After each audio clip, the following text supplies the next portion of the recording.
Hey, what are you up to? Programming. I'm doing our weekly programs for clients. Oh. So you're off grid on the computer. I know, right? How do you ever get to be on the computer in an off grid cabin far, far away from everybody? Oh my gosh, then I'm not. I'm technically not off grid according No, to no. some. That's our electric right there. Let me show you our electric. I gotta fix it. It's not even completely fixed, but she's working on that. While she's working on that, I'm gonna show y'all something real quick. Um, all right, so this is the battery system. I have two 30 amp hour wheelchair batteries. The electric wheelchair batteries, which work pretty good. And then I've got a deep cycle, I think it's a 1400 cold cranking amp die-hard marine battery, which is what supplies me with my my deep amperage that I need if she ever wanted to run her hair dryer. But we don't really run a whole lot of stuff here. I got a 2000 watt pure sine wave inverter. Of course, I've got the solar charger control unit right here that shows that I'm charging right now. I'm at 13.8 volts right now, and this little system is all we need. I mean, I could probably hook up a small freezer or a small refrigerator to these batteries if I wanted to, and to that inverter. We do have lights. That light, we have one light there and one light over there that I have on switches over here. But it's enough to run the coffee grinder. I get to charge my power tools, my Ryobi power tools. We charge a vacuum cleaner for dusting, and then of course the computer that she gets to sit there and do her client programming. And then our phones, since we got shitty cell service, very shitty cell service, took me 9 hours to upload a 30-minute video last night. So you do it while you're sleeping. Yeah, so that I way do you're it not while I'm inclined to sleeping. wake up, get on your phone. So we run that, and you know, like I said, we could run a little bit more. I probably got about another 1500 watts that I could run. I'll take you outside and show you the solar panels, where the solar panels are. Like I said, right now all I'm running is Harbor Freight solar panels. I do have some 100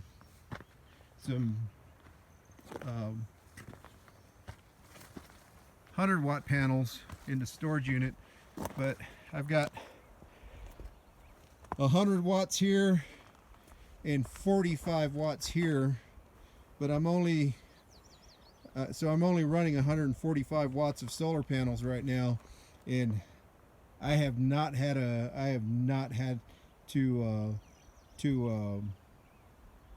go without energy, go without electricity ever since we've been here.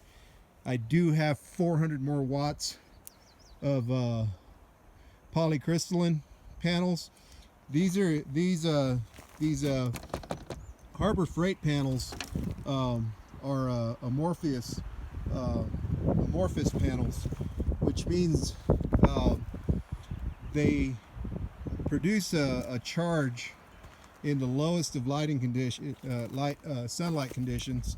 So if you've ever had an indoor calculator, where you are inside a building and your solar power calculator works, that's the same kind of panels that these are. The monocrystalline, the polycrystalline, they require a little bit more direct sunlight, in order to develop a charge, and the entire cell has got to be charged up. So I've still got those sitting in the storage unit still in the box. I haven't even had to bring them out yet.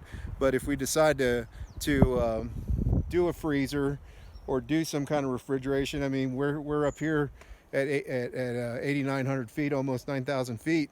So we don't need air conditioning out here. The only thing we would really even consider running off of electricity at that capacity would be some kind of refrigeration, because we are coming up into the summer months times, and I mean, I have no tree coverage here, which means I'm going to have absolute sunlight unless it's just a cloudy day.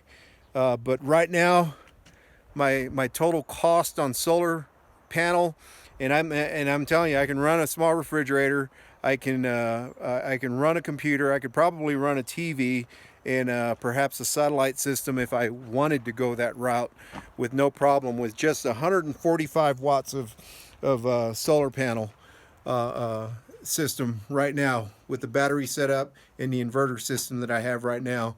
I'm sure I could go with a TV, a small refrigerator, satellite system, and run the computer, can charge all our electronics, and still have lighting. I don't use 110, 120 volt light bulbs. I use 12 volt light bulbs, which are more efficient.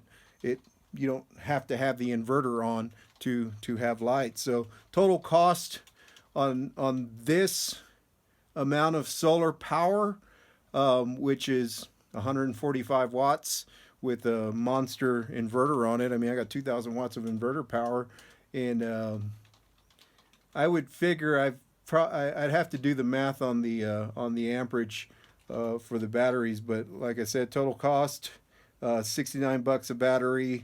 I paid $30 for the marine battery, 140 for the 2,000 watt inverter, and I got the Harbor Freight solar panels on sale for $139 for the 100 watt, which came with the charging unit. I do have a Rich Solar charging unit, along with the 400 watts of Rich Solar panel sitting in the storage unit.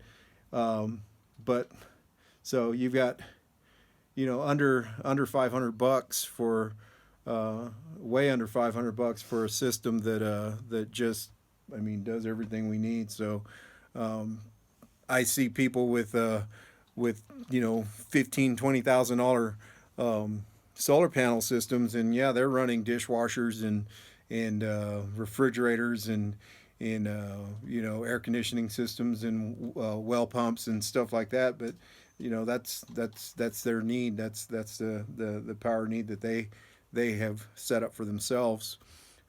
We personally don't need that much power.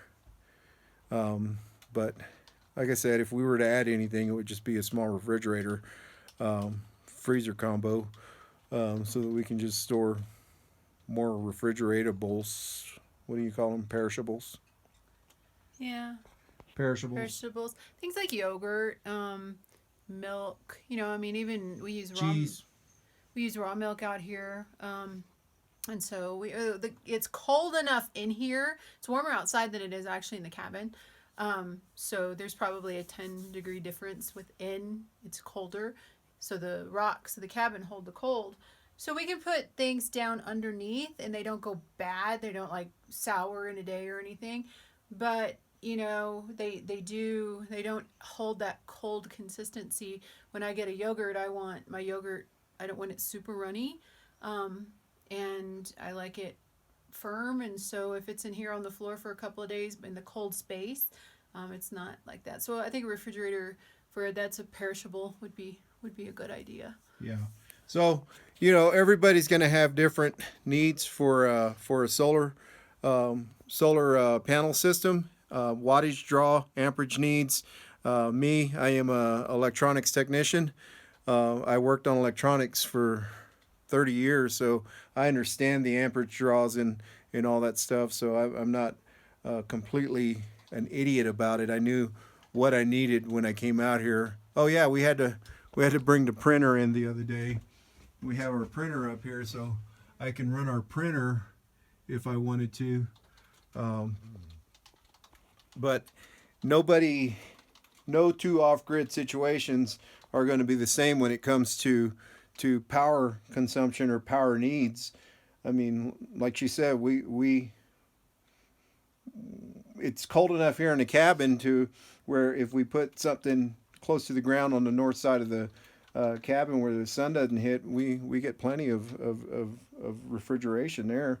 Things stay nice and cool. Eggs, butter, cheeses, stuff like that. I mean, it's at about 52 degrees down there, and she's actually cold in here right now. I'm actually very cold in here. Maybe we need to get a space heater. No. I just need to find a better way to set this up so I can get it done quicker and get outside. But yeah, I just wanted to share a little bit about solar knowledge. There are formulas that a person can use prior to buying a solar system, not the solar system, but a solar power system. You can use formulas. I mean, there are actual formulas that are needed to determine your power needs for your devices, for your appliances, for your conveniences. But just because you're off grid doesn't mean you have to live like a fucking caveman. You can have some Amish. Yeah, or an Amish, yeah, a more modern version of caveman. People who live to the extremes. I mean, we're out here because what does her shirt say? Yeah, so we're not out here for religious purposes or trying to be the most rugged, mountainish, bush people on the planet. We're out here because personally we don't like crowds. We don't like being around people. We don't like being around the chaos and noise and electromagnetic fields and chemicals and all the shit that comes along with living in society. So we're out here doing our own thing in the balance of nature. So, but if I need to turn that inverter off because I think there's too many electromagnetic waves going through my brain, I can turn it off. I decide if I turn it off. So same thing with our water. We use a filtration system. We came out here with a Berkey filtration system. So, we don't even have to boil our water if we don't want to, but I'm not drinking fluoride and aluminum and lead and other carcinogenics that are in the city water systems that you just can't get away from.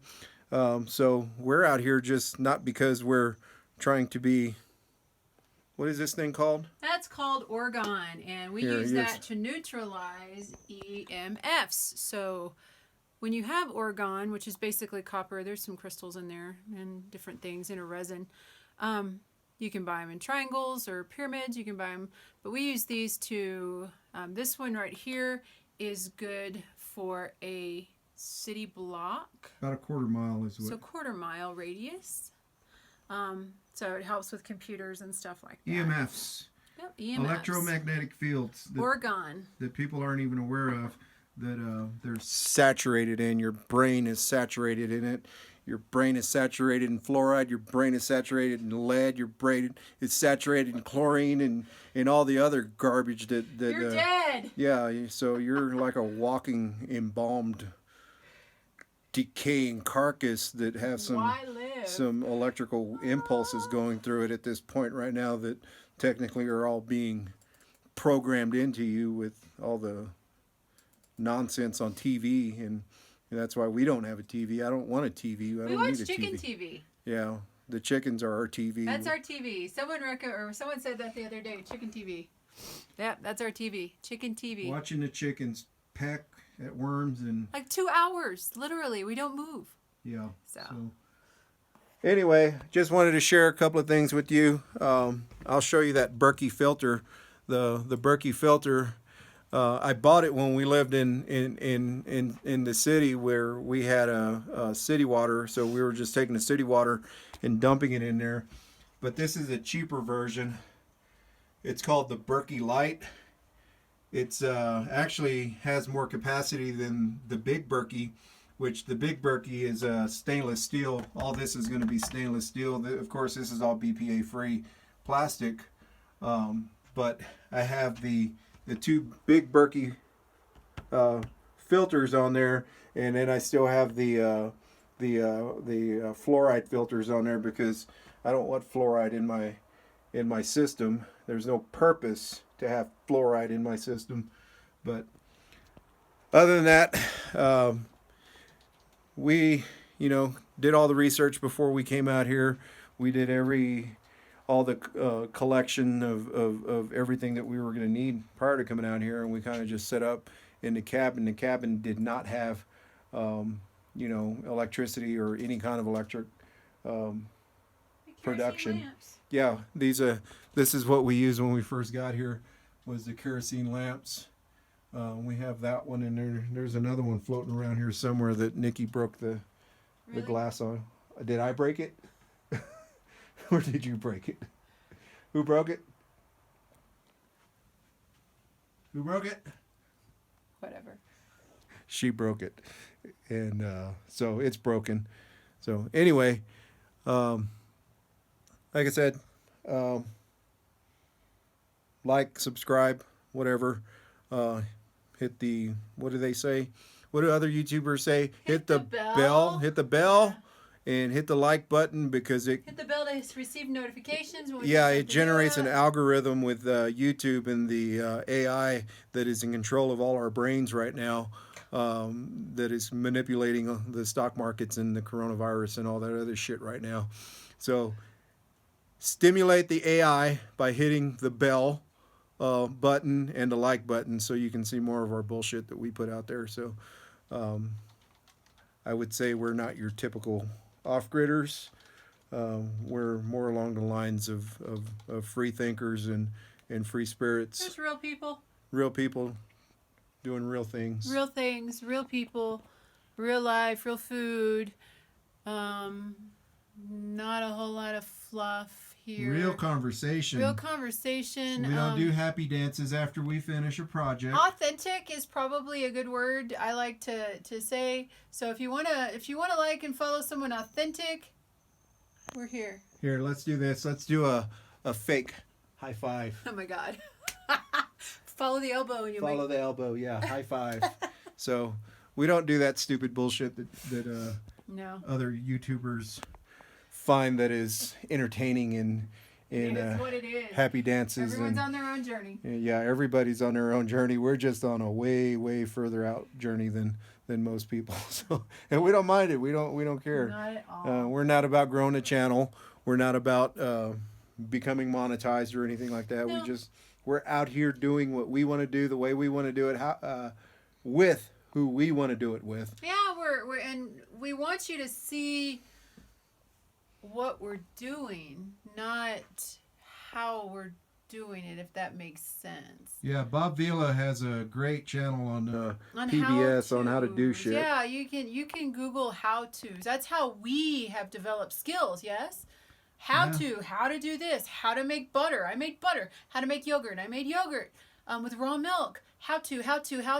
No, this is reality. You get to see me sitting on a Sunday doing what I do. Dog's right here. I got up made eggless pancakes this morning because we don't have a refrigerator down here, so we didn't have the eggs down here. They're up in another place.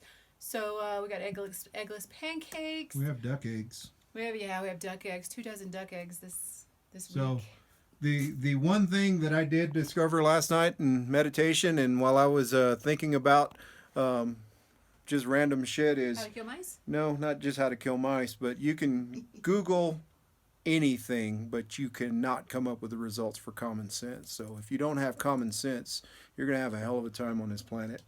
And if you're lacking in that department, no Google search, no YouTube video, no Encyclopedia Britannica set, nothing is going to help you. Common sense, skills, and experience are something that you develop along a journey.